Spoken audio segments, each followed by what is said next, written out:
Mark, great to see you again. Thank you for giving up some time. It is an interesting time. Lots of our audience at Move IQ, and I mean both buyers and sellers as well as agents, have been getting in touch, confused as to what's allowed and what's not allowed, and what the rules are and what they should be doing, etc., etc. And indeed, just looking for some information about what is going on and good practice going forward. I wasn't sure, but I thought I know a man who's got lots of tentacles and lots of contacts and is probably talking to people all over the country, lots of your members. So I thought I'll give Mark a shout and see if he can help clear the way. So what is going on? What's life on the front line of the housing market like at the moment? Well, the market's still open, and it hasn't closed since the end of lockdown 1. The market has been, I would say, up until lockdown 3, and it's awful to keep referring to it as lockdown 1, 2, or 3. Lockdown 3, it was going hell for leather. Significant level of sales, mortgage offers, great, but stock still remains low. And even though I think the pandemic, the lockdown we're currently in, has made people be ultra cautious, and quite understandably, but you are still able to view properties, okay. but with certain caveats. And how is that actually working? Are people wanting to view, and are people wanting to allow people into their house to view? I think there's mixed messages out there. We are seeing people wanting to move or having to move. We are seeing in some areas a reticence from owners to show their property, particularly those that are elderly or feel at risk. Yeah.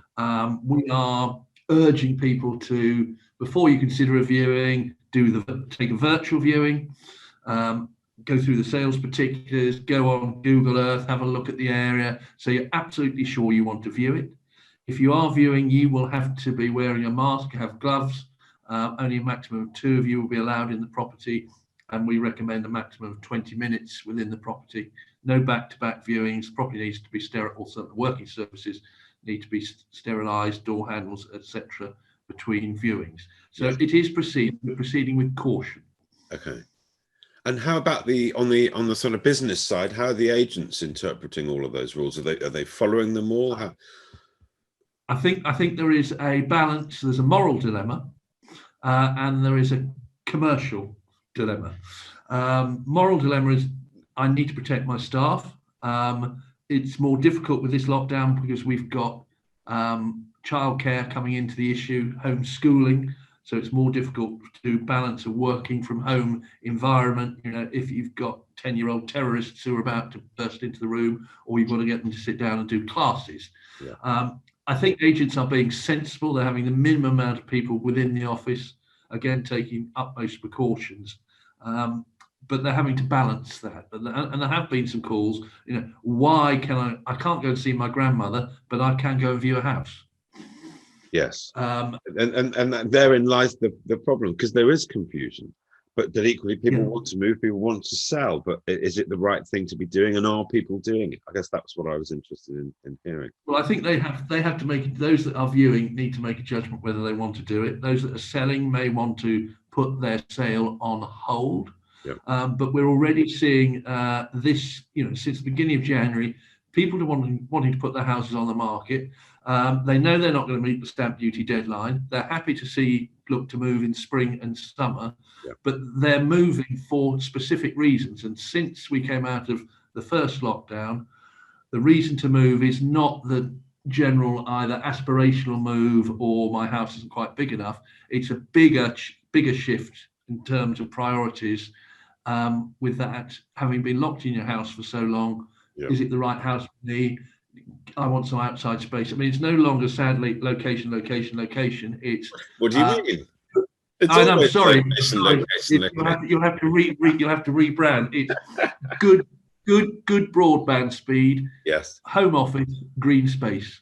So we're seeing quite a lot of people moving out of urban areas into more rural areas, and those particularly are the West Country, East Anglia, and some of other areas where people are saying, I no longer wish to live in that area where I had to commute, because I'm not commuting now, and I don't foresee I will ever have to commute full time again. I might be commuting 1-2 days a week. Happy to be on the train for longer, pay more, but I want quality of life.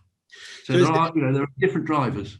Is it therefore fair to say that that shift in people's mentality and that connection between commutability and house price is being diluted, which therefore will benefit house prices in some areas that were perhaps a little too far out of the metropolitan places than previous? Yeah, correct. But then you have to ask yourself, that was a commuter town, and there was a premium attached to that because it was a commuter town. Yes. If it ceases to be a commuter town, will that affect values? We're not seeing that at the moment, but Yes. it could be, a mass. I mean, they call it in France because it's not just happening here; it's happening on the continent, in the States. In France, they call it the appel du vert, the call for the green. So you've actually got people going completely contracyclical because France has been denuding its rural areas with people moving out into the big cities. They're now coming back. Okay, that's a very good point, and it's not something that I'd stop to think about. The kind of dormitory towns that are based on commuting, and everybody commutes, actually it may have a detrimental impact to their house prices. It might have a detrimental effect. But we're also seeing in those areas commercial activity which you wouldn't have anticipated, where there's a high demand for small shops, independent shops. Okay. People have come out of some form of retail, not jaded, and want to start their own industry. So that might help, but we will see in time whether it affects values. Yeah. Can I just bring you back for a moment just to think of the agents? And always in the past, buyer qualification has been talked about, and needing buyers to demonstrate sort of where they are in the process and financial ability to perform, that kind of thing. Presumably agents are being much more kind of rigid about that at the moment, are they? I'd hope they would be. Yeah, they are being much more rigid in some areas. There are no viewings unless you have either got cash or you have sold your own house and have a complete chain. So that's again keeping the numbers down. I think it is infuriating some prospective buyers who just want to see that property, even because they all know their house will sell quickly, they think. But the agents are being quite prescriptive. And if you turn up at a house with no mask, you don't view. Simple as that. Well, that's good news. Aren't we lucky that our industry is able to function, because so many businesses have had to shut and they've closed their doors and they can't function. So we've got to follow the rules. Yeah, we have to. And sorry. You said that some people can travel to viewings. Can you travel cross borders? Can you go into Wales? Can you go into Scotland? You can't go into Wales or Scotland. You can, because virtually the whole country is at whatever tier we are, top tier. You can. We have got agents who are being quite prescriptive again, in saying unless you live in Devon, you can't view a property in Devon. We have got people who are a few instances of the public trying to game the system by saying, I'd love to view that 2 houses in Norfolk on Saturday and Sunday. Where can I park my camper van, because we're going to be spending the weekend there? So possibly saying, I'm not really interested in the property, I just want to get out. We've got instances where the police have stopped people travelling, but as long as you've got a note, email from the agent to say that you are viewing a property, that should be allowed. So it sounds a little bit like, and I suppose understandably, different people are interpreting the rules in different ways to suit their own purposes. Is that fair? They are trying to do that, yes, to suit their own purposes. I think the agents are, as I said earlier, very concerned about health and safety. So they will be going over and above to make sure that their clients, their buyers and their staff are safe. Well, I mean, that's good to hear, because agents are at work, and if work shouldn't be a dangerous place to ask someone to be. So No. it's very difficult. It's very difficult for everybody. Should we have a quick talk about stamp duty, Mark? Because Why not? that's another area. Actually, it probably won't be a quick talk, will it? That's another No. area where there is confusion and doubt and an unknown. What's your take? I know you've got great governmental contacts. What's the chat at the moment? I think the chat at the moment, and Treasury are being very tight-lipped, because they are always very tight-lipped. I have another conversation with government tomorrow. Okay. I think, and reading the signs coming out from the Chancellor, he is, I think, reluctant to extend. However, we have a budget in March, and there is a feeling that they may look at a complete review of property taxes, which would include not only stamp duty, but Council also tax. Council tax and capital gains tax. Yes. I think they will extend it, because it's quite obvious that those in the system are not going to make it. I think if the cliff edge happens, we're going to see an erosion of confidence, which is not good, because, as you know, the housing market relies upon sentiment. If the sentiment's not good, that means people will withdraw from sales. All prices will have to be readjusted because of the stamp duty coming back in. So that's going to cause issues with lenders. Yes. And what we don't want is perceived values to drop. Yeah. I couldn't agree with you more, Mark. I really am massively on the same page there. But I am concerned about it.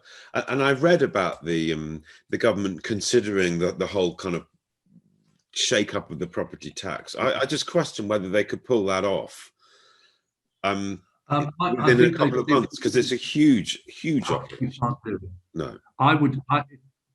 If you were going to look for a middle ground, you'd extend the stamp duty holiday even for up to a year, and during that time you would consult and look at the whole property taxation issue, because I don't think you could stand up on the 4th of March and say, this is what's going to happen on the 1st of April. That won't.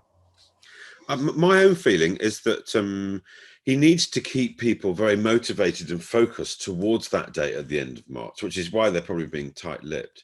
But a tapering off after that, so if you get the full benefit if you complete by the end of March, but actually it tapers off over the next few months to allow people in the system to benefit, at least in some way. That's correct. It's how you can be precise about that, how it can be enforced. And I know HMRC are concerned that people will seek to work around any, you can have a taper if your house is under offer and you've got a mortgage offer or a draft contract's been issued, but who's to check that it has?